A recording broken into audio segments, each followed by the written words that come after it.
आज की वीडियो में मैं आपको बताऊंगा कि आप मार्केट्स में वैलिड लिक्विडिटी किस तरह से फाइंड कर सकते हैं। अक्सर लोग जो है ना वो ये गलती करते हैं, जो नॉन वैलिड लिक्विडिटी है वो उसको मार्क करके बैठे होते हैं और होता है कि वहाँ से उनको मूव ही नहीं मिलती और उनकी ट्रेड्स जो है वो लॉस में जाती है, जिसकी वजह से जो है ना वो नुकसान उठाते हैं और वो अपनी इस गलती को सही भी नहीं करते, बार बार यही गलती करी जाते हैं। तो वीडियो बनाने का मकसद ये है कि आप ये गलती करें ही ना।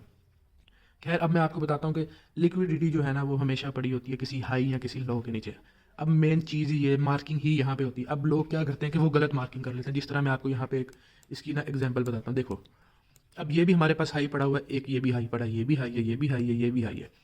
अब इनमें हमें किस तरह पता चलेगा कि वैलिड कौन सा। देखो भाई, जोन सा हाई स्वीप हो गया हुआ है ना, यानी अगला हाई उस हाई को ब्रेक कर जाए, वहाँ से उस लेवल को अगर वो उससे ऊपर निकल गया, उसका मतलब ये है कि वो हाई स्वीप हो गया, वो अब नॉन वैलिड हो गया, उस वो किसी काम का नहीं रहा, वो ज़ाया है।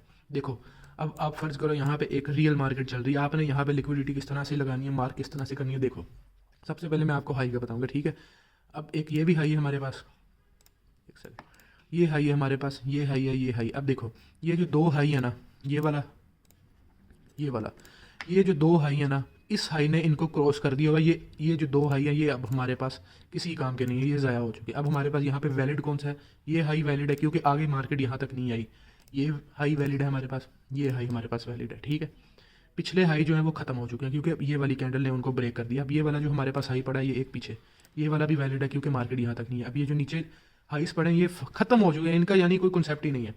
इसी तरह जो है ना लो भी इसी तरह वर्क करते हैं। जिस तरह ये वाला लो है हमारे पास, यहाँ पे लो है, ये लो है हमारे पास, ये लो है, ठीक है। अब देखो, ये तीनों लो जो हैं इसके आगे मार्केट आ चुकी है। इसका क्या मतलब हुआ, ये तीनों लो किसी काम के नहीं है, ठीक है।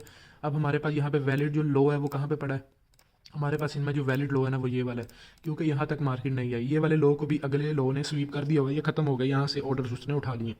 अब उसके अलावा हमारे पास यहाँ आगे तो कोई हाई नहीं है। अब हमारे पास इधर पीछे ये लो पड़ा हुआ है, ठीक है, ये भी वैलिड लो है, ठीक है।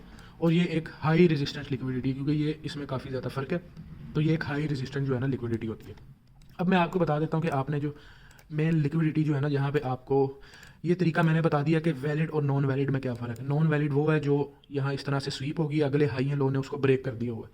वैलिड वो है जिसके आगे अभी तक वहाँ पे मार्केट नहीं आई, उसको अभी तक स्वीप नहीं मिला, वो हमारे पास वैलिड है। अब मैं आपको लास्ट पे वीडियो के ये बता देता हूँ कि आपने जो है लिक्विडिटी किस टाइम फ्रेम पे फाइंड करनी है। जो आपको एक अच्छी लिक्विडिटी है ना, जहाँ से आपको मूव मिलेगी, वो आपको आवरली टाइम फ्रेम पे मिलेगी और दूसरा 4 आवर टाइम फ्रेम पे।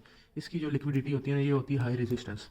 यहाँ से आपको जो है ना एक अच्छी मूव्स मिलती हैं और लिक्विडिटी हमेशा हाई के ऊपर या लो के नीचे होती है।